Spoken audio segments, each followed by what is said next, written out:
Well, hello everybody. Thank you for joining me this morning for this webinar, and yeah, it's great to have you online and listen to this webinar about how to use a SCOT exercise to plan your success. Today we're going to look at what a SCOT exercise is, and we're going to learn how you can use it throughout your organisation to create some sense of planning and evaluation and strategic decision making. So I hope you've grabbed a cup of coffee or tea and turned off your phone and closed the door, because this is going to be some great information for you today, and I don't want you to miss anything, so make sure that you've got a pen and paper as well by your side. But I am going to be recording the webinar, so if you forget anything or want to watch it again, it will be on the membership site of Pillars of Best Practice for any of you that want to watch it again. Now, during the webinar, if you lose sound at all, you can always pick up the telephone. If this is live for you, you can pick up the telephone and you can come in live with me by the telephone if you can't hear me, so that you don't miss anything. Okay, so let's get going, because we've got some lots of information to share with you today. But first of all, I wanted to just introduce myself to those of you who don't know me. My name is Ruth Knight, and I'm the director of the Pillars of Best Practice. I live on the Gold Coast in Australia, and I've been managing non-profit organisations for nearly 20 years. I've got qualifications in health, counselling, and a Master of Business from the Australian Centre of Philanthropy and Non-Profit Studies at QUT. I'm currently just completing a PhD on organisational culture and change management within the non-profit sector. And I do lots of training and consultancy with many different organisations in the sector. And it's a pleasure to be hosting this webinar today, because I've been using SCOT exercises for many years, and today is a great opportunity to share with you how I've been using this exercise and how you might be able to use it within your organisation. So before we even get started properly, I need to confirm with you that yes, we are talking about what is traditionally known as a SWOT exercise, and you may have heard of a SWOT exercise, which stands for strengths, weaknesses, opportunities and threats. And many people have heard of a SWOT exercise, even if they haven't even used one. And a lot of people, though, have tried to use SWOTs or do use SWOTs within their organisation. So we are definitely talking about a SWOT, but I'm talking about a very subtle difference, but it's a very important difference. I've changed it into SCOT exercise, which stands for strengths, challenges, opportunities and threats. And basically I was chatting with someone a couple of years ago about SWOT exercises, and that person said to me, oh, I don't use the W, I've changed it into a C. Now, I cannot remember for the life of me who said that to me, but when they did, it absolutely resonated with me, and I said, of course, that's such a better word to use from my perspective. And so ever since that person, told me about that, I've used that similar word, and I've changed it into a SCOT too. So it is totally up to you. You don't have to use SCOT. If you choose to keep with the traditional SWOT, absolutely, that's fine, that's up to you. But just personally, and I'm going to explain a little bit later about why I think it should be SCOT, not SWOT. But look, it's just a personal preference, because I'm a very strength-based practitioner, which means, that I've worked with a lot of organisations, and, sometimes talking about weaknesses can be a very negative way of looking at things, and it can make people, not be as honest, I think, as if you talk about challenges. So anyway, I'm going to explain a little bit down the track, again, why I think the SCOT way of looking at things is better than the SWOT. but it is totally up to you. You do not have to. You can stick with the traditional SWOT if you like. This whole webinar will still remain the same because it is just the same exercise. It's just that I've changed that W. Okay, so that's, I just wanted to have that up front so that you knew exactly that we are talking about the SWOT exercise. It's just that I've changed one of the letters. Okay, so many people have used the SWOT or the SCOT, and I shall start using it as SCOT. I shall say SCOT from now on, okay, just so that you're clear, because I don't want to keep getting people confused talking about SWOT and SCOT, okay? So I've got to try and remember myself to just use the word SCOT from now on. So many people use the SCOT in strategic planning processes. Because strategic planning can often be boring and long-winded, hard work, frustrating, confusing, and really very hard to be strategic sometimes when you're doing your strategic planning. And I hope that all of you are doing some strategic planning at some point in your year with your organization. So we know that strategic planning is important, but there's many different ways of doing it, and it can often be hard work and boring. So if you're looking for a way that you can really get excited about your strategic planning, that you can involve everybody, it doesn't have to just be your executive. You really can get everybody involved. You can make it quite fun, and you can make it interesting, and it can actually help you make some strategic decisions. Then absolutely the SCOT exercise is something to include. It's obviously not the only thing that you do in strategic planning. It's a tool, and it's just one of those things, but it is a fantastic exercise to do during strategic planning, which is why a lot of people do use it in that way. But there's many more ways as well. So you can find out through using the SCOT, you can find out why you're not having the success that you want to have. You can use it at the beginning of starting a new service or a program, or if you're starting a new business or a social enterprise or anything like that. You can also use it in your fundraising. You can definitely do it if you're undertaking monitoring and evaluation of anything, so that whether that's your service or your programs. And you can just use it if you want to make some decisions about something.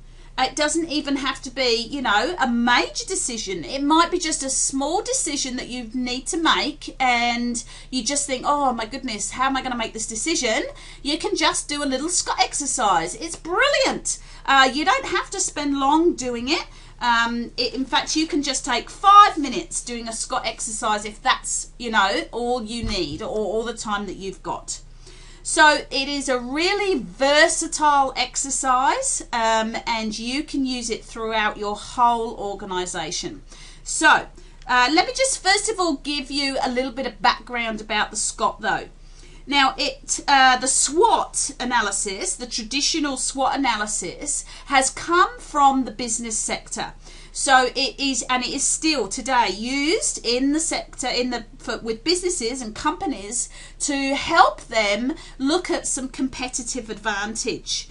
And they use that to create success within their companies. And so, you know, I think that if they can use it, and if it's good enough for them, then it's definitely good enough for non-profit organizations, because we also need to have success within our organizations, and we need to be the best at what we do. So it's a great tool to use whatever sector. And of course, government sector use it a lot as well. They also use it, but they use it in different ways, and traditionally in strategic planning.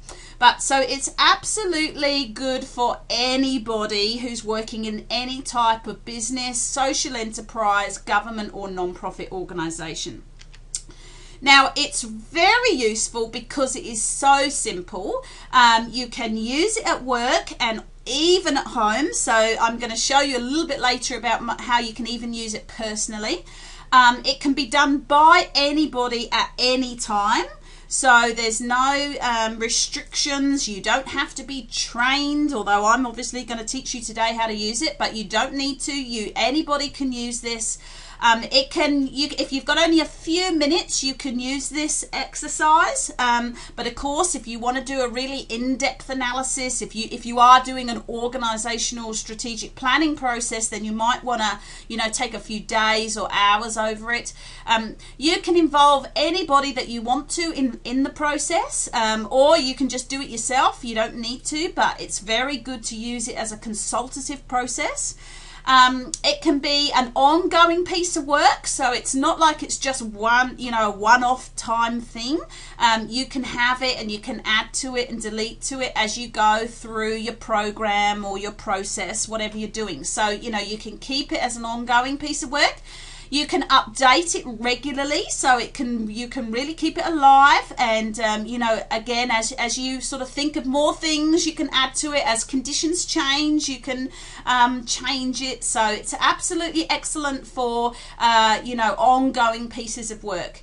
And it can be used, as I said before, at any stage of your program. You can use it at the beginning of your program or service. You can use it in the middle and at the end, at any stage that you want to monitor or evaluate what you're doing.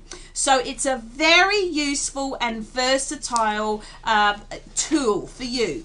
And so this is why I think you need to know about it, and which is why I think you should get excited about it too, because obviously I am, because I've seen it work so well and I've seen it be so useful to people. So basically, it's a powerful way for exploring and understanding your strengths, your challenges, your opportunities, and your threats. That's what SCOT stands for. And there's no reason why anybody can't use this very simple tool. Now, where does it come from then? Well, the traditional SWOT analysis was actually devised and developed in the 1960s. It actually was funded by some Fortune 500 companies who were looking at the fact that, some businesses were successful and some were not. And they wanted to find out, how they could combat the failures in their organizations and how they could find out a simple way of doing strategic planning. So they funded a research team from the Stanford Institute of Business, and or the university there, and they basically decided to fund this research so that the Stanford Research Institute, that's what it's called, and they decided that they would fund them to spend this time looking at how they could really have a simple way of doing strategic planning and strategic decision making. And so for 10 years, these researchers spent time looking and developing the SWOT analysis. And as I said, it is still used by those companies and many companies all over the world, even today. So if it's good enough for Fortune 500 companies, then it's kind of really good. Anybody can use it, and if it helps them create success, then absolutely we want to know about it too, don't we? So basically, what it does is it helps you strategically take advantage of your resources, your talents, your capabilities, and your opportunities. It allows you to not just do an ad hoc approach at what you do and, just not monitor what you do. It really helps you to overcome the challenges and the threats that you face within your organization and make some fantastic decisions about how you can grow your organization and how you can create success within your organization. Now, it's so easy, this exercise, that everyone in your whole organization can get involved and feel part of the process, which is something that I think is really important, because I'm a big advocate for staff engagement, as most of you will know, and I'm always talking about how you can engage your staff and, involve people in consultative processes. And so this is an excellent one because, you don't just have to be an executive. You don't have to just be on the board to do this. You can involve your staff. You can involve your clients, you can involve your volunteers, you can involve absolutely everybody in this process. And it's, you know, I mean, you don't have to, I'm saying you don't have to, but you can, and that's the wonderful thing about it. So it gives you lots of options. Okay, so let's look at what SCOT is then. It's normally drawn on a sort of grid, so 4, you know, boxes in a grid. And it's traditionally written with strengths in one corner, challenges in the other top corner, opportunities in the bottom, and threats in the other bottom corner, just like you see on the screen. Now, we tend to think that the strengths and the challenges, they tend to be the internal factors within your organization. So they are more specifically about you and the strengths and the capabilities of you and your organization or your program, and the challenges as well that you or your program or service faces, you know, so things that are difficult for you or more challenging for you or are barriers for you. So they tend to be the internal things. And then the bottom row is your opportunities and threats, and they tend to be the things that are more external. So it might be the environment or the political environment or the funding environment, or it might be about stakeholders, or it might be about, you know, things that are going on in and around your organization, not just in your organization. So yeah, so they tend to be more external factors. And likewise on the left hand side, the strengths and the opportunities, that side tends to be more positive, because of course if it's a strength, it's something that's working well for you, it's something that you're doing well and enjoying, it's your capability, it's your talents, it's your resources. And opportunities are those things that are going to be good for you, so they're opportunities that are going to benefit you and are going to be positive for you. Whereas on the other side, which is the challenges and the threats, that side tends to be more negative, because of course your challenges are the things that you're not so good at, or you know, you don't have so much strength in, or it's they're barriers for you, or things that are making your life difficult or not allowing you to achieve success. And of course the threats are the things that are threatening your success. So they might not actually be happening right now, but you're kind of doing a bit of looking into the future, or looking at what's going on in terms of the environment, and you're saying, you know, potentially this could happen and threaten us, or potentially, you know, we could lose our funding, or potentially something could happen that would threaten our success or threaten our capabilities. So that's a little bit more theory, but it is negative, and it's about trying to foresee or risk manage those things that would impede your success.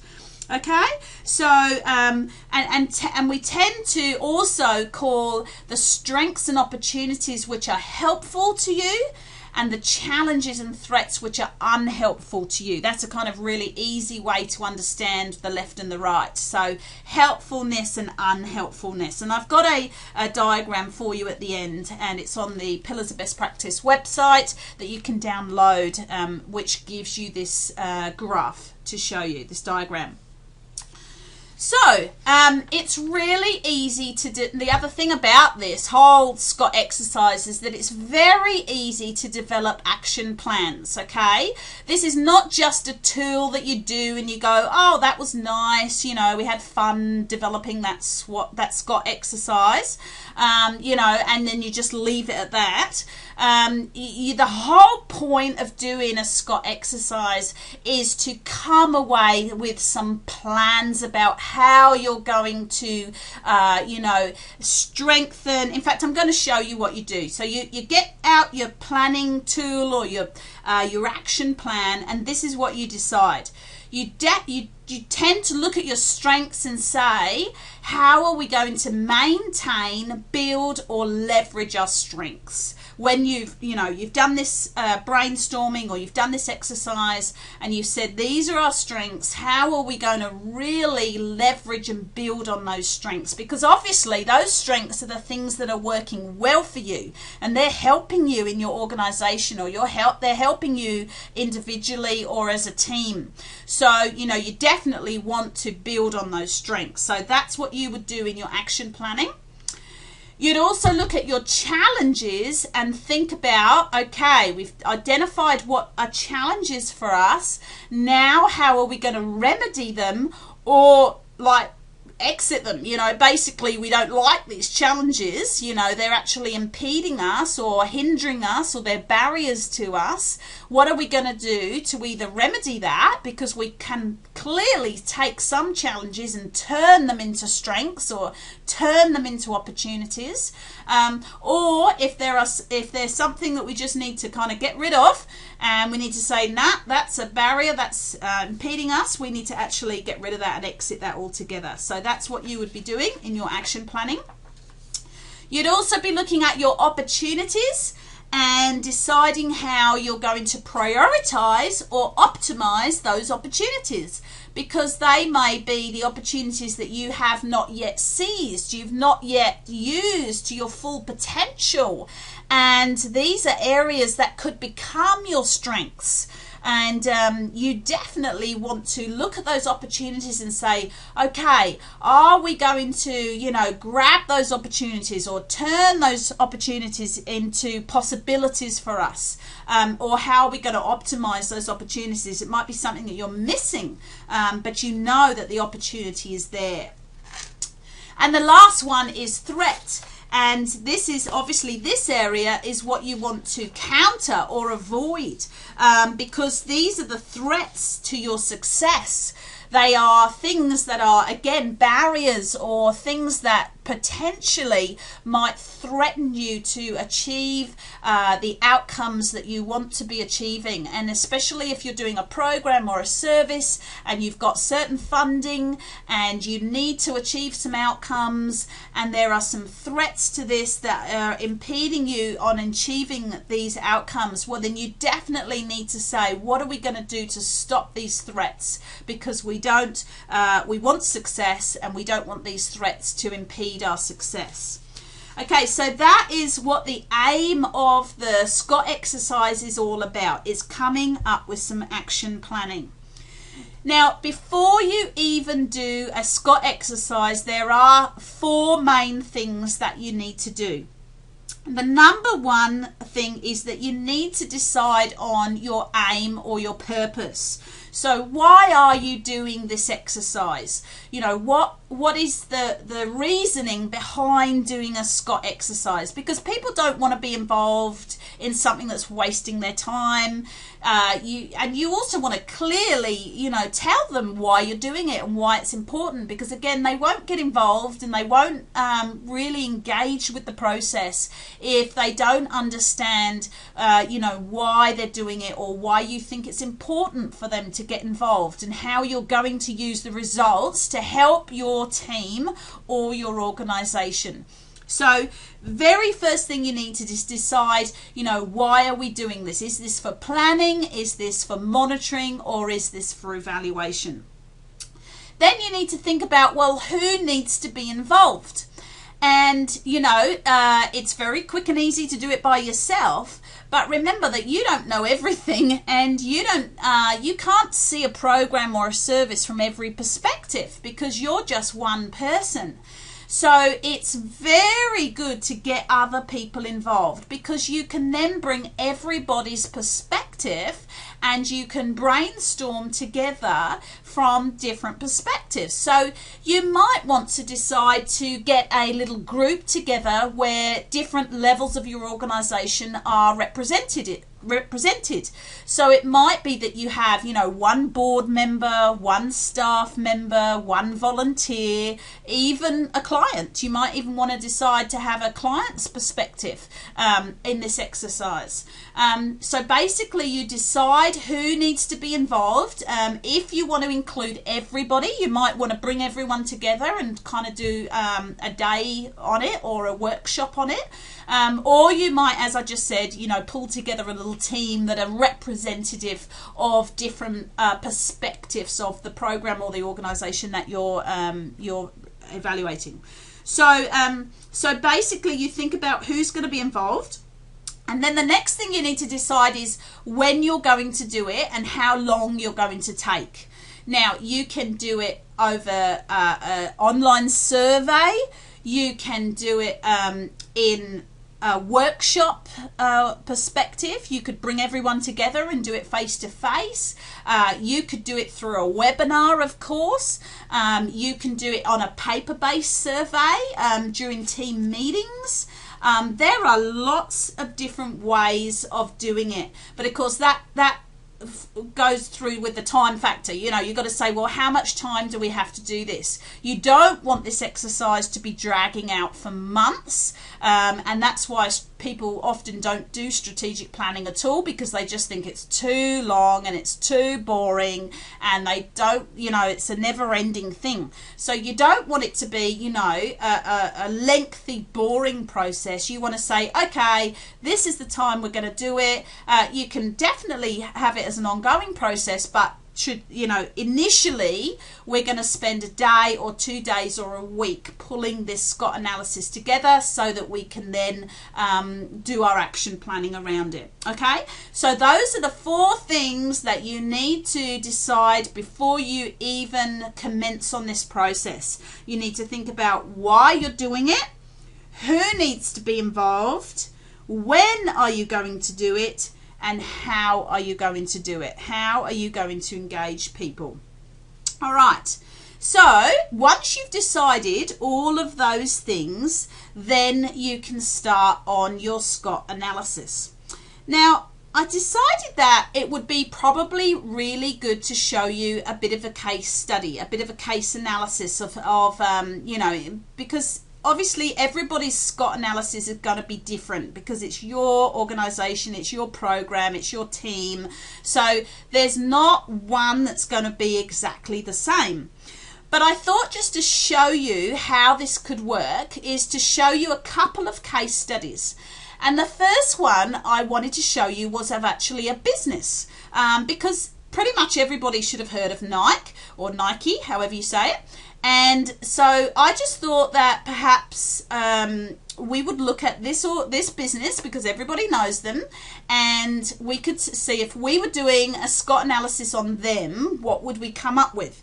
Now, clearly I haven't done this extensively because I didn't want to spend too much time on it, but I thought I'd just pick out some examples for you to show you how the kinds of things that might be on their SCOT analysis.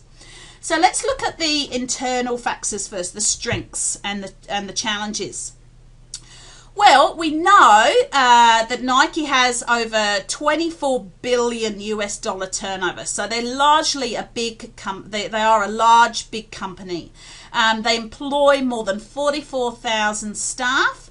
They have a strong marketing brand, and they leverage their brand. So they have a variety of products for all types of sport-orientated and leisure activities. So their strengths, you know, in a snapshot, is really that they're a big organization, strong brand, and they have a big staff all over the world, really. And, you know, they have a lot of dominance in the sporting market. So they're very well known. So that, you know, and obviously they've probably got a lot of other strengths as well, but I've just picked on the major ones. Now, challenges, though, if you look over there, is that we know from what we observe is that they often use overseas workforces in developing countries, which means that in those countries, there's often poor working conditions for those overseas workers. Now they've had various, and it's not just Nike, there's other companies that use overseas workforces and have bad publicity about that, but particularly in the 1990s, Nike got some very bad publicity for reportedly having child labor in Pakistan and Cambodia to produce soccer balls. So that was just one of the bad publicity things things that they got, because, you know, clearly using overseas and developing and workforces in overseas countries means that it's a little bit harder to monitor things over there. So, you know, those challenges are barriers for them, and you know, they offset some of the strengths sometimes, because you know, those things are not good for their brand and they're not good for their morale, and I would imagine that it would have some knock-on effect both internally and externally. Now, looking at their opportunities then, so this is down at the external factors, you know, that really they probably have some opportunities around producing sportswear products from manufactured waste, okay? They could actually look at, you know, what are they wasting and how are they using their waste, and how that they can, you know, look eco-friendly, or not just look, be eco-friendly. We actually want them to be eco-friendly. So, you know, the second point is extension of their eco-friendly project. We want them to, you know, use their textile industry waste in a really good way, not just for the developed countries, but for the developing countries too. And of course, they're a sports brand, so sponsorship of events is clearly a great way of getting their name out there and getting more marketing happening, and getting them to get behind, you know, some really great sporting events. And coupled with that, we'd love to see them perhaps, you know, sponsoring some non-profit events and projects around sports. So, you know, corporate social responsibility would be a great thing for them to get involved in. So they could be, you know, sponsoring some child, you know, football coaching, or some sports projects for underprivileged kids, or from, you know, increasing exercise and decreasing obesity or diabetes within communities, you know, something like that. I probably could come up with lots of ideas for them if I had the opportunity. So those are kind of the the opportunities for them. But of course, at the same time, there's also threats. So, you know, the textile industry can adversely affect the environment. We know that, you know, there's some very challenging and ways that you have to use textile industry, especially when you're working with plastics and fabrics, etc.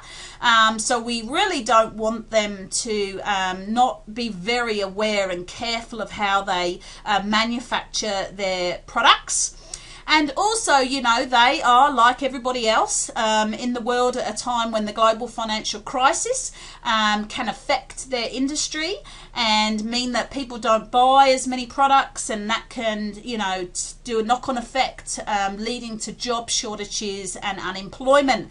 Now, you know, clearly that would have a detrimental effect on any country, but it would particularly have a detrimental effect on employees in overseas and developing countries, because those people, you know, don't have social security systems, and so they really rely on employment over in those developing countries. And to be unemployed and for factories to shut down in developing countries would be enormously detrimental to individuals and communities over there. So those are the threats that could happen, and it's what, you know, Nike really needs to think about. So how would we then, if we did this little SCOT exercise, and as you can see, that's just taken us a couple of minutes to do that one, but what we would now do is we would look at some action planning. So what can be done then? So what would be done to maintain, build, or leverage their strengths? Well, here's just a few Ruth Knight suggestions, because this is from me, and I'm not an executive in Nike, but I definitely can do a SCOT exercise, and I can tell you that probably some things that would help them maintain, build, or leverage their strengths would be to do some mentoring programs. So they might sort of have an internal mentoring program, but they also might have an external mentoring program when they got other people involved in their team, and or they also went out and mentored other people in overseas countries, particularly around health and safety and employee engagement. So those developing countries where they've got workforces, they need to kind of really build their skills and strengths across teams and departments. And marketing strategies to further build their brand, to obviously promoting their strengths and what they're involved in. And then challenges, so to remedy or exit those challenges, well, they could make a commitment to offer better working conditions, in both developed and developing countries around the world. They could have dedicated health and safety officers in all factories around the world and really make a big deal about health and safety. And they could also have some much better internal communication strategies so that, they raise the morale and the engagement of their teams, and they got people to be, innovative and really looking at how that they can improve working conditions, etc., etc. Now, opportunities, well, they could do a positive publicity campaign talking about, how positively they build their products and how they look after the waste and how they're eco-friendly. And they could do some eco-friendly projects in communities. They could definitely do sponsorship of relevant events and, some big exposure events as well as community events. So in local communities, they could get involved in lots, as I said before, lots of smaller community projects that helped decrease childhood obesity or diabetes within the community. So there's heaps, I'm sure that you could think also of heaps of ways that they could get involved from a corporate social responsibility point of view.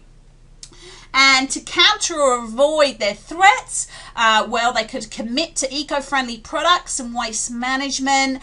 And if, the global financial crisis did mean that there was going to have to be some unemployment, well, then I would imagine the best way to counteract some of that is to support some voluntary redundancies first and go that way. So there's lots of human resource, management issues that they could work on and prevent some of those stresses that people are under when there's unemployment.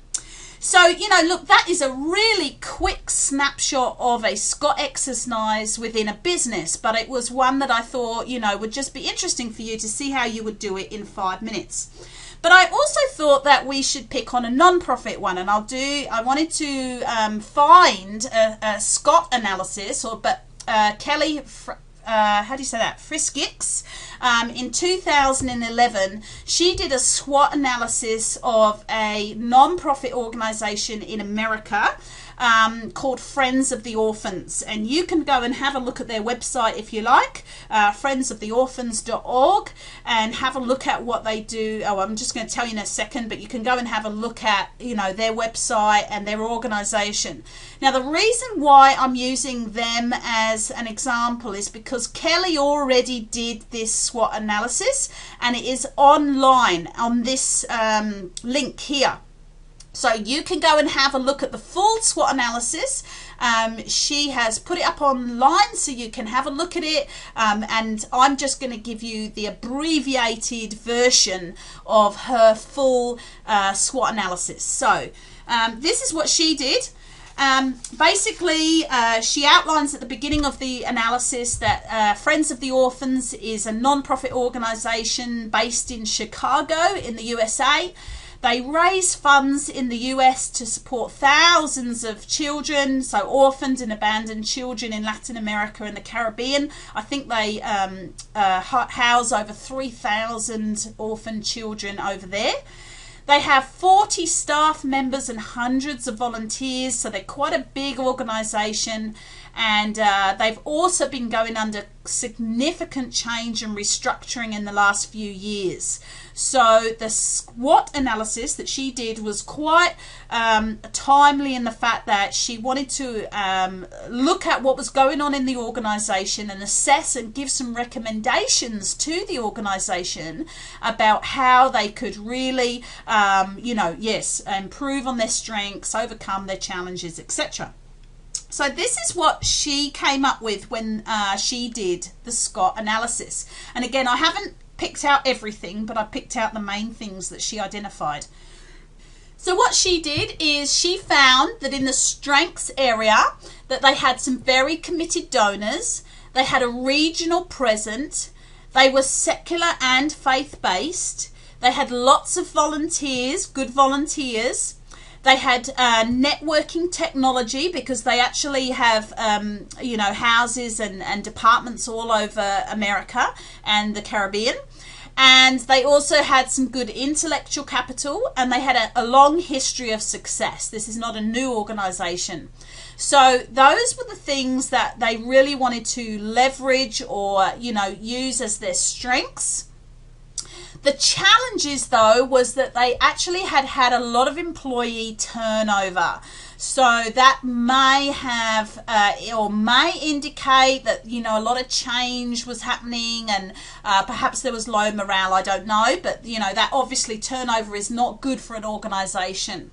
It's very expensive and it's not good on morale. They didn't have a marketing strategy. So whatever marketing they were doing at the time, now this is back in 2011, was not really very strategic. They also had an aging donor base, so a lot of older donors, but that obviously means that they're not going to be around forever, and they need to try and engage the younger donors. There was some impulsive managerial decisions, so that means that, perhaps decisions were not being made as strategic or as inclusive as necessary, and who knows whether they were good decisions or bad decisions. And there was some poor internal communication, perhaps that's what the staff were saying, and also some dispassionate board members, which doesn't help, when you need strong leaders in an organization. And so you can see that those were challenges that were facing the organization that meant that they realized that those things were not helping them create the success that they needed to. Now, opportunities, they said, well, clearly partnerships, planned giving, they could do a prominent national event, they could do some more board networking, staff development would really help and engage the staff. They could cultivate grants and they could really look at their grant applications and get some more grants in, and they could just increase efficiency throughout the whole organization, because if there's poor communication and if they haven't got a lot of money and they need to be very careful with how they spend their money, then they need to have increased efficiency. So those were the opportunities. And then the threats, obviously there were competing organizations, so other organizations that want their donors' funds. There's competing needs within the organization, so it might be one department wanting some resources, and then of course you've got to look after the children, so there's going to be competing needs and priorities. Of course, the world economy and the fact that your donor base might, die or just choose to support other things. And natural disasters are one of those things. And of course, natural disasters could impact if you've got houses and if you're trying to run orphanages, that could impact, in some areas. And just generally the negative view of non-profits. If people are not giving to non-profits, and that might be nothing to do with that organisation in particular, but it might have a knock-on effect on Friends of the Orphans. So you can see how some of those threats, were potentially bad for that organisation, and it wasn't going to increase the success that they want. So what this exercise did, and what Kelly did in her SWOT analysis, was that she then developed some recommendations that came out of this exercise. And what she wrote in her report was that Friends of the Orphans needed to differentiate itself from other organisations. So they really needed a unique way of branding themselves and marketing themselves to others. They needed to encourage and facilitate cross-departmental brainstorming meetings to encourage creative thinking throughout the organisation. So really, especially because they're a spread out organisation, they needed to increase their internal communication and get them working together efficiently. She suggested that they needed to employ a grant writer, somebody who was qualified in writing grants and could look at diversifying their funding streams. Staff development strategies, so to really engage staff and encourage them to have higher morale and communication within the organisation. They needed to market the brand better, so they needed to really look at their marketing strategies and get a marketing strategy. And they needed some strategic board recruitment, so thinking about who was on the boards and getting some people that were really excited about leading the organisation. So, you know, these are very interesting recommendations, and they look quite simple, but obviously these aren't always simple, especially when you've got challenges to overcome and you've got a lot of people on your team and lots of volunteers and, you know, big geographic spread of your organisation. So, but if this organisation doesn't start doing some of this stuff, then it might find that it's running out of money or running out of donors or just not creating the success that they need. So it's given them a really great understanding of how to prioritize. And remember that some challenges will be easy to overcome. Let me just go back actually and just give you a few little pointers here. It's best initially to write down everything that you can. The final SCOT analysis doesn't have to include everything. You might want to just prioritize the ones that you think are most important. But initially, when you're just developing the SCOT analysis, I would say it's good to brainstorm everything. Try and get everything down there so that you don't kind of miss anything. And then you can decide whether you want the exercise to include it all or if you're just going to prioritize. Now, also, again, the threats are not always going to be things that actually do threaten your organization. Some of it is going to be theory. But again, if you don't think about it, if you don't prepare for it, then you may find that it happens and then you're not, you know, you haven't done some risk management. So try and put everything down, even if you're not quite sure whether it will be a threat or not. Now, you know, some challenges will be very easy to overcome and some will not. So that's when you'll need to have some discussions when you finish the exercise about, okay, what are these challenges? You know, what's going to be, in fact, I'm going to show you in a moment exactly how to do some decision making about this. So I'll just leave that till then.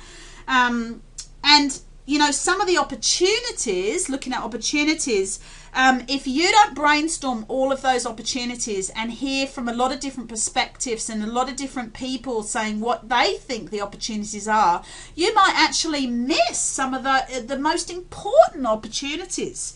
And it might be the difference between, you know, making or breaking your organization. So, you know, all four elements of the SCOT analysis is extremely important. You can't sort of really do it with just one area. You need to do all of SCOT, all of them, to make a difference. So I wanted to just talk about how we use SCOT analysis in fundraising. Let's just flick across, okay? Because fundraising, I know, is something that you're probably involved in or you need to be involved in, and you're growing your organization through fundraising or raising funds. And so I just thought I'd give you some questions or some ideas about how you could use it when you're fundraising. Well, strengths then, you can look at where are you doing well. So what are the things that you're doing well in terms of already fundraising? Do you have a large database of supporters? That would be a strength, obviously. Do you have well-connected board members? Do you have experienced staff in fundraising? Do you have great brand awareness? And do you have a good social return on investment?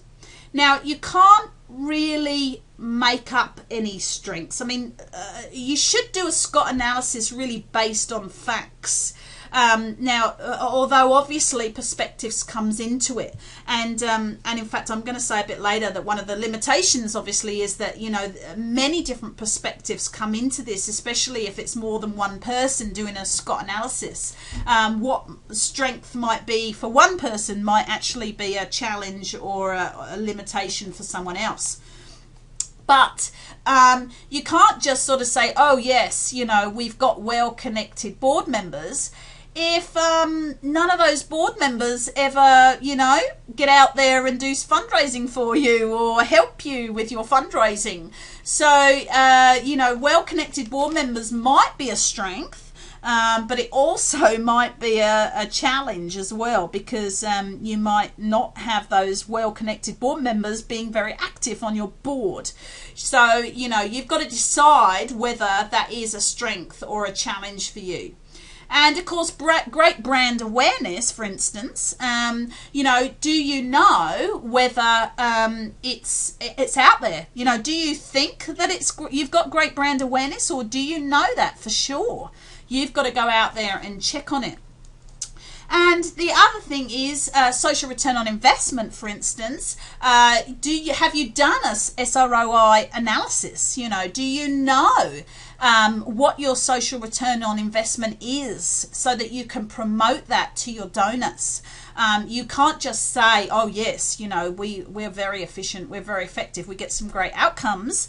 If you don't know it, you can't just make it up. So some of those things you've actually got to go out and actually decide and decide whether it's a fact, about whether it's a strength for you or not. Now, challenges. So some people might say, you know, that they're not getting very good grant writing success. They're not, you know, they're not getting the donations and the grants that they would like. So that's a challenge for them. Maybe marketing and brand awareness is a challenge for you, and you know, you haven't got a marketing strategy, or your marketing strategy is not working very well for you. It might be that you haven't got some very good communication strategies. Maybe your newsletter to donors is not going out regularly. Maybe you're, you know, you haven't got a lot of engagement strategies for your donors. And maybe your sponsors are not very happy with you, or maybe your sponsors are not renewing their sponsorship agreements with you. What about your website? How is your website going? Is it engaging donors? Is it set up to have good SEO? Is it being, you know, constantly having good news on it and good information? Is it engaging people? Is it collecting names and addresses? There's lots of things that your website needs to achieve. And what about high turnover of staff? You know, do you have a good morale in your team? Do you have good staff experience to productive and doing well within you? Or do you find that a challenge? Maybe you've got some conflict and some issues going on within staff, and it's sapping all of your time and energy, and it means that you can't get on with actually raising the funds and talking to your donors. So those are just some of the things that you might want to think about when you're doing a fundraising SCOT. Opportunities then. Well, what about, you know, do you need a new donor management system? Do you need some more information technology? You know, could you look at what technology is going on and how you can use it more successfully for your organization? Could you give your training, some training to your staff? Maybe you need to get some, you know, fundraising or sponsorship experts or consultants in to help you develop a fundraising plan.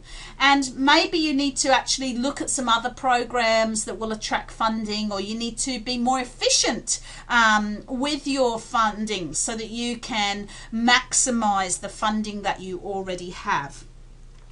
And threats, you can, you know, potentially you might decide that there's potential funding cuts. There might be some funding cycles that are finishing and you don't know whether they're going to be renewed. There might be just a greater competition for community donations out there, especially if you're in an area where there's natural disasters or other things going on. There might be low team morale and productivity, or you might say, well, that's a risk for us if we don't engage our staff. And if we don't engage our staff and they're not very productive, that means we're not going to be very efficient and effective. And of course, the disasters might happen and might take away donations from you. And if you're putting on events, the potential is that they're not very well attended. So that's not going to make you any money, and it's not going to help you raise any funds if you don't have some really good event management and some well attended events. So those are just, a few examples of what you might look at when you're doing a fundraising SCOT. Now, how to make it meaningful then? Because of course, as I said at the beginning, you don't want to just do a SCOT exercise for the sake of it. You've got to really make it meaningful for you. Now, some people, what they would now do is they would go through their analysis and they would weight each issue with a score. Or a percentage, but they might sort of say, okay, let's decide, 1 to 5, 1 is this is a critical issue for us, or it's a critical priority, and 5 is, not so, like we don't have to do that this year or in the next couple of months. And so they would go through prioritizing these issues and what they needed to address. And some people would color code, because they're looking and saying, well, until we do X, we can't do Y. So it might be until we overcome this challenge, then we can't take this opportunity. So you've got to look at, the structure of how you prioritize and how you do things like this.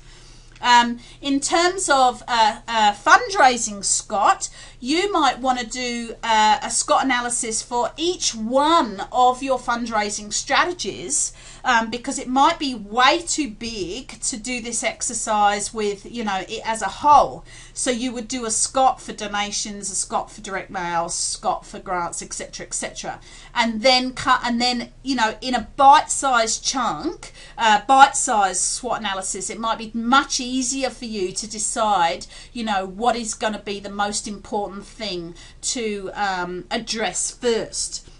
Now, the other way that people do it is they actually do some impact mapping, and they draw a little grid or a little a graph like this. So you can just draw a line down the left, which is low to high. You might even number it. So 1 would be low, 10 would be high, and that's the area of difficulty it would be to achieve that outcome or that activity. And then down the bottom is your impact, so low to high. So again, you might put 1 is low and 10 is high. And then you would say, okay, so say we wanted to raise morale in our team, how easy is that going to be, or how difficult is that going to be, but what is the impact that it's going to have? So you might decide, well, I'd say it's about, a 8 for impact, because it's going to really make a massive difference in our organization if there's high morale, because staff are not going to leave, they're going to be much more productive, they're going to be much more happier, we're not going to have so much conflict, all of those things that as a knock-on effect of high morale. So you might say it's an 8 or a 9, but you might say, how difficult is that going to be to achieve? Well, you can't change staff morale in 5 minutes. That's a long-term strategy of, engagement processes. So that's probably going to be about a 6 in terms of difficulty. So it means a lot of resources and effort putting into an engagement strategy. So you would pinpoint where 8 and 6 is on your grid.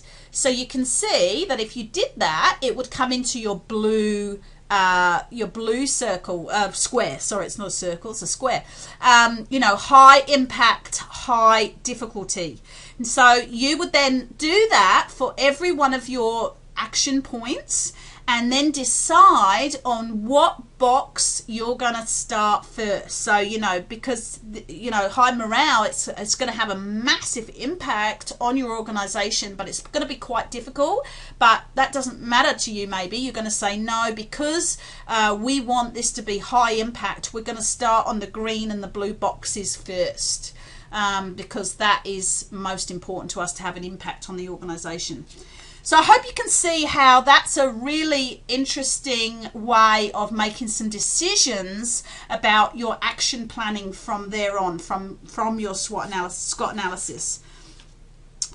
I wanted to just quickly talk about when you're evaluating services and programs, and you can use the SCOT analysis when you're evaluating your organization as a whole, your service, your program, your fundraising strategy, an event. If you're holding an event, you can use it to evaluate that. Perhaps you want to evaluate a fundraising, funding or sponsorship relationship. You know, you might want to have a look, and you might want to do it with them, or you might want to do it just for yourself. And also when you're doing a partnership or a collaborative project with another organization or with some other partners, you might want to say, let's do a SCOT analysis and see how we're going and, you know, what's going well for us. So it's a really useful time, an evaluation, that's a really useful time to do a SCOT analysis. And it can be, again, as I said, you know, as simple or as big as you want it to be. I mean, you don't have to, you know, do this as a massive evaluation. You can just do this in a meeting, or, you know, a little get-together time where you just say, hey, let's get together and evaluate how we're doing. And also you can do the SCOT analysis regularly throughout the time that you're doing your service or program, for instance. You don't have to do it just at the beginning or just at the end. You can do it any time throughout it. So it's a really good tool to do it as an evaluation. And remember that you might want to use it to actually evaluate your team, or your team of volunteers. So say that you've got a group of, project team or service delivery team, and you say, hey guys, let's get together one team meeting and let's do a SCOT analysis. Let's be, really honest with each other and really reflective on how we're doing and how we're working together. Now you've got to do it professionally, and you've got to do it respectfully, of course, because those challenges, and this is again why I like the word challenges so much more than weaknesses, because I feel that people can be much more honest when you talk about challenges. People are much more, I wouldn't say they always are, but they're much more willing to accept challenges and say, yeah, you know what, I don't actually feel that's a strength of mine. It's not, I'm not bad at it. I wouldn't say it's a weakness, but it's a challenge for me, and it's not something that I find easy to do, or as easy as other things to do. So that's why I like to use the word challenge much more than SWOT, because also, again, SCOT analysis is a great way of taking the attention away from the person, because you don't want to be picking on people or, pointing your finger at people. You want to depersonalize, your analysis of how your team is going or how the individuals are going. So it's a great way of depersonalizing it and helping people to be honest about what's going well and what's not going well. So don't just use it as a tool to identify your concerns and problems, which is what sometimes appraisals do. People get very afraid or defensive about appraisals because they think it's all about looking at what their problems are or how they're not going so well. But when you do a SCOT analysis, it's obviously not just looking at their problems and, what they're not doing so well in. It's actually also really identifying their strengths and being acknowledging of what they're doing well at too. So that's why I love to use it with staff and teams. There are some questions that you can use as standard questions when you've done a SCOT analysis with a team or as part of an evaluation. And these questions are sample questions that you might like to use, but you can make up your own ones. And you might say, you know, first of all, if we are not already looking at these areas, which is your strengths and opportunities, and prioritizing them, then why not? So you really want to say, you know, yeah, why aren't we looking at these strengths and opportunities? Challenges and opportunities, you might say, what's actually stopping us from doing these things, provided that they truly fit strategically and are realistic and substantial. So why are you not overcoming your challenges with your opportunities? Strengths and threats, are we properly informed and organized to deal with these issues? And are we certain there are no hidden surprises? Or since we are strong here, can any of these threats be turned into opportunities? And then challenges and threats, have we accurately assessed the risks of these issues and where the risks are high? Do we have specific, controlled, reliable plans to avoid, avert or defend those threats? So, you know, those are great questions for you to debrief with your SCOT analysis and actually think very strategically and reflectively about what you've come up with and how you're going to use your SCOT analysis in the best way possible. So I just thought that we might have a little chance to do one now. How do you feel about that? Would you like to do a little one just to show you how really easy it is to do, even on a personal level? So I'd like you to take out a pen and a paper right now. Hopefully you've got them, you've got a pen and paper by your side. And I want you to just draw a box with draw a line so that you've got your SCOT analysis grid there. And we're just going to use this really quickly as a little personal development tool, and just to show you how easy it is that you can do it either with yourself or you can do it with one of your team members. Okay, you ready? That's just you. I'm not going to ask for your answers, so you just got to be as honest as you can with yourself, and we're only going to take 2 minutes over this, so it's not a lengthy one. We're just going to do whatever comes into your mind first of all. All right, so in your strength box, I want you to write 3 things that you do really well, or that other people see as your strengths, or that what's been a major achievement in your current role, or what you consider to be your greatest strength, or what knowledge or skill can you share with others, or do you share with others, or under what circumstances do you learn or develop best. Just a moment. I just want 3 or 4 things, just the first things that come to your mind. Just write those down. Just be honest. Don't hide your strengths, guys. This is important for you to know what your strengths are. So what do you do well? What do other people see as your strengths? Great. So have you done that? Okay, hopefully you've got 3 or 4 down now. Okay, the next box then is your challenges. So just a couple of bullet points then. What do you think you could improve? What have you had most difficulty with in this last week or month or 6 weeks or in your role? What challenges have other people seen that you've had? What feedback have you got that demonstrates what challenges you? Have you got any negative feedback, or has someone said something, or what have other people said that you've gone, oh, okay.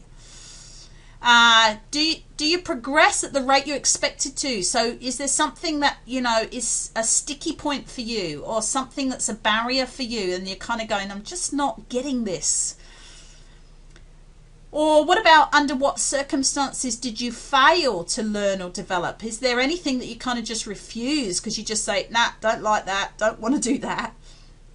And where do you feel unconfident? Where, is there an area in your role or your job or your life, that you just think, oh, I'm really unconfident in that area? Or when do you feel stressed or anxious? Because that can often indicate that it's a time or an issue or a task that you feel difficulty with. Okay, so just a couple of bullet points. You got to be honest with yourself. You got to be reflective and, you know, just be honest really here. There's nothing wrong with having challenges. Everybody has challenges and we're all unique. So it really doesn't matter. But unless you're aware of them and you become aware of your challenges, then it's very hard to do anything about it.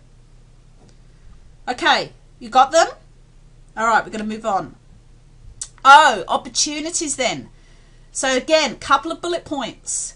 So what training, resources or people are available to you to help you improve the areas that challenge you? Do you have a mentoring program in your organization? Or do you have, you know, a good supervisor or someone in your team that could help you with something? Do you know what you will be needing to carry out your role in the future and how you can maximize on those opportunities? So, you know, is there change happening within your organization, something that you could, you know, maximize? Is there any help you can get for things that concern you? I mean, you know, do you need to actually go and get some either training or counseling or therapy? I mean, really, this is not about, you know, hiding the things that you need to get help with. So, you know, there's usually help out there somewhere. You've got to just find the right person or the right scenario or the right, you know, opportunity. Are there opportunities for you to build on your strengths? So where are you not being used to your potential? What have you got a passion about that, you know, nobody is seeing or no one knows about because you haven't told them about? And can you choose your own method of development? You know, have you had an appraisal recently where you've actually said, this is what I want to do. This is what I want to, you know, achieve. Okay, so have you got 2 or 3 points around opportunities? And you might need to go and investigate them, and you know, you might not know yet whether you can access these opportunities, but unless you brainstorm them and think about them, you might not be able to take an opportunity of them. Okay, threats. Let's do threats then. So a couple of bullet points again about, you know, do you have any personal issues that are preventing you from developing? Can you anticipate events that might prevent you from developing? Is there anything that might happen either at work or at home that is going to prevent you or you know, be a barrier for you? Are you able to reflect accurately on your development? Are you able to know whether you're doing well or whether you're improving or not? Are you being realistic about your capabilities? Have you asked for other people's opinions even about what your strengths are and what your challenges are? What events or scenarios might damage your reputation or relationships? What's going on at work or home that's actually going to be a threat for you? You know, there may be things that are going on like conflict or, you know, bullying or harassment or poor relationships, poor internal communication that is actually going to be detrimental to your work and your reputation. And do you need to address any conflict? Is there, you know, conflict can be a very bad cycle, and if you don't address conflict quickly, it can be really bad for you in the long run. Okay, so have you got 2 or 3 points down in the threats box? Excellent. All right, so now your SCOT analysis should look like this with 3 or 4 bullet points in each of your boxes. And clearly we've only done this in a couple of minutes, and you could do it a lot, you know, a bigger exercise for yourself. But what you would now do with this is you would now translate this into an action plan. And an action plan would look something like this. And you would write down, for instance, to build and leverage my strengths, I will. And you would make a couple of action points in that box.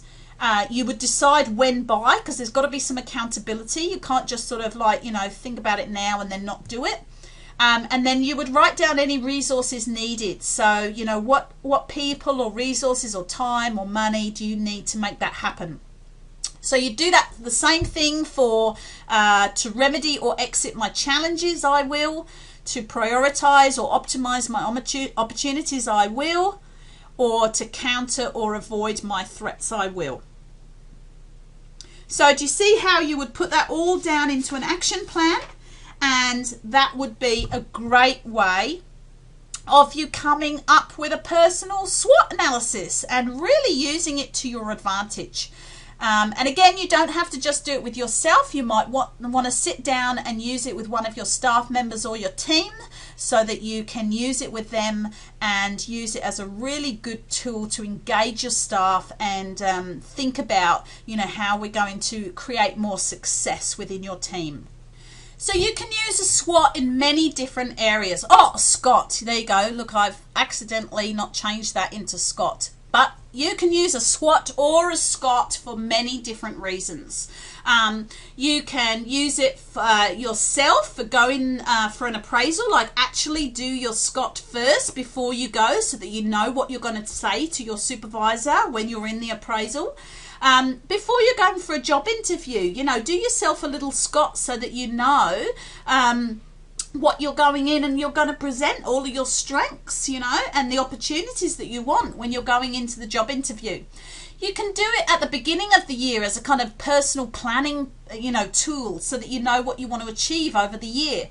Or you can do it as a reflective exercise at the end of the year and sort of see how well or, what you're going to build on in the next year.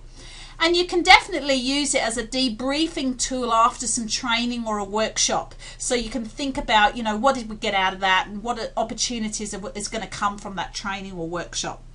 So there's lots of different reasons and times when you can use a SCOT analysis. Now, I just really needed to pick up on some of the ground rules or some things that you need to make sure when you're using a SCOT. Is you need to select the people to be involved or invited thoughtfully. Okay, don't just invite everybody for the sake of it, because it might just be too big and too, impossible to get everybody there. But on the other hand, you might not want to select only one or two people, because that won't give you the perspectives that you need. So you really need to think carefully through who's going to be involved. You might need to do some fact finding and research if necessary, because you don't want to do it all just on anecdotal evidence. You might actually want to do some research about what your strengths and challenges are. You might want to ask one person to facilitate the meeting if you're doing in a meeting scenario, to keep it on track, because if there's just a whole team of you, it could the meeting could just go all over the place. So, have someone who's nominated to facilitate it. Make sure that everybody knows the purpose of the analysis. As I said at the beginning, you really should have a clear purpose for doing it, so that people feel really engaged and they know why they're doing it. It's a good idea to send out an agenda ahead of time, so people have time to think about the SCOT. It's often hard to brainstorm and think of everything, on the spot. So if you send out an agenda and tell people what you're going to do, it gives them a little bit of time to think about the SCOT, and then they can bring that with them into the meeting or the workshop. You should always have some ground rules about what happens within the workshop or the analysis when you're doing the analysis. So, everybody should be respectful, and for instance, you might want to say, no attacks or complaining or interrupting, because that's clearly respectful. And, people are going to have different perspectives and different ideas, and you want this to be a really exciting and positive analysis process. You don't want it to cause any conflict, obviously. You need to explain what a SCOT analysis is at the beginning, so everybody understands the term. Don't just rush into saying, okay, everybody, let's, rush into it. You need to actually do a few moments at the beginning explaining what a SCOT analysis is and why you're doing it. Have a timekeeper, so that you just don't, you get everything in that you need to. Capture everybody's ideas. If you've got more than yourself there, you really need to, everybody's idea is important and valuable, and you need to make sure that you capture everybody's. That doesn't mean that the final SCOT will have everything in it, and you need to tell people what the final analysis will look like and how it's going to be used. And also also make sure that you remember how, how you're going to show people the final SCOT. So is it going to be, made a public document, or is it going to be a private document? Just make sure that everybody knows what is being done and who's going to see that final SCOT. So it's up to you. But make sure that you follow some of these really important rules so that it isn't it's a positive exercise, not a negative one. Now, you must be aware that there are some limitations. Some people don't use a SCOT for some certain reasons, but just let's remind ourselves about what the limitations are. Well, number one, it doesn't prioritize issues for you, okay? The SCOT analysis just allows you to brainstorm them. You're the one that's actually got to prioritize them or do something with that SCOT analysis. It doesn't provide solutions or offer alternative decisions for you. You've got to do that. But of course, it's a tool to help you do that. Sometimes it can generate too many ideas. But it doesn't help you choose which one is best, especially in the opportunities column box there. Sometimes you can get masses of opportunities, but you've got to make the final decision about what you prioritize or what you action. And sometimes it can produce just a lot of information, but not all of it is useful, and some of it is just perspectives, and some of it is just, doesn't really impact on you massively. So you've got to filter through all of that information that you've gathered doing the analysis and decide what is really helpful here, what is really useful. Sometimes the SCOT can be misused to justify a previously decided course of action, rather than used as a ways or means to open up new possibilities. So be very cautious that you don't have a hidden agenda for this. And I mean there is a purpose to it, but just make sure that people realize that they're engaged in a very open and honest process. Sometimes it can provoke disagreements and a tendency to lay blame, and that's if there's not a lot of respect within the team, or there's a hidden agenda, or people just have different perspectives and they think that they're right. My perspective is right. But you've got to be very careful when you do the SCOT analysis that it's not a reason for people to blame each other or say, well, that's a challenge because of you, or we've really got to try and depersonalize problems and challenges and threats. So that's why it's good to have a facilitator there, or have even an independent person come in and help you do that, so that they can minimize those negatives that might happen. Discussions about threats and opportunities are only as good as an organisation's awareness of the external environment. Okay, so again, you might need to get out there and do some homework or some talking or some research and find out what is going on. I find it interesting how many people try and do a SCOT analysis and they don't include their clients, in terms of they don't even survey their clients and find out what their clients think of the organisation or the program. You can't really tell what people are thinking and doing or feeling about you unless you actually go and ask them. Now that doesn't mean that they have to be involved in the SCOT analysis, but you might want to go and do some surveys, whether that's staff surveys or client surveys, and do that first before you do the SCOT analysis, so that you come into the process with some facts and some real hard evidence about what your threats and opportunities are. And of course, I said before that it shouldn't be used as a standalone tool. I mean, this is a fantastic tool that you can use in so many areas, but you don't want to rely on it alone. There are other tools that you can use and other processes that can be used in your planning or evaluation process. So don't use it on. It shouldn't be the be all end all, is what I'm saying. So remember that people will have different perspectives, but the most important thing is to find consensus. So it needs to be a really positive process. So what some people may find an exciting challenge, others will see as a threat, and what some people see as an opportunity, they'll think as a threat. You know, there's lots of different ways that people will see things. But what is most important for you in this process is to achieve consensus and to get rid of the things that don't matter, you know, like get through the fluff and make sure that you pinpoint what is really important for us. Okay, a couple more things that I want to talk to you about. Michael Watkins is one of the people, there's many actually out there, but Michael Watkins is a great advocate of turning the SWOT into TOES, because he says that it's not the SWOT analysis that's the problem, it's how you do the SWOT analysis. And he suggests that you actually do it in a certain way. You don't look at strengths, then weaknesses, then opportunities, then threats. You should turn it around.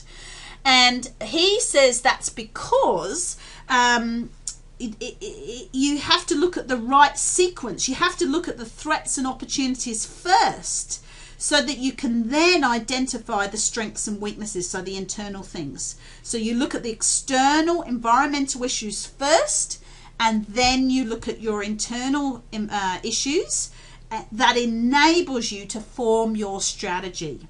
And you can see from this little diagram how he's suggesting that you do that. And he is saying that if you do it in that way, you're going to much easily and better, you know, in a better way, come up with the strategy. It's not going to be so confusing. So go and have a read of his very interesting article in the Harvard Business Review and see what he says about how you should actually conduct the analysis.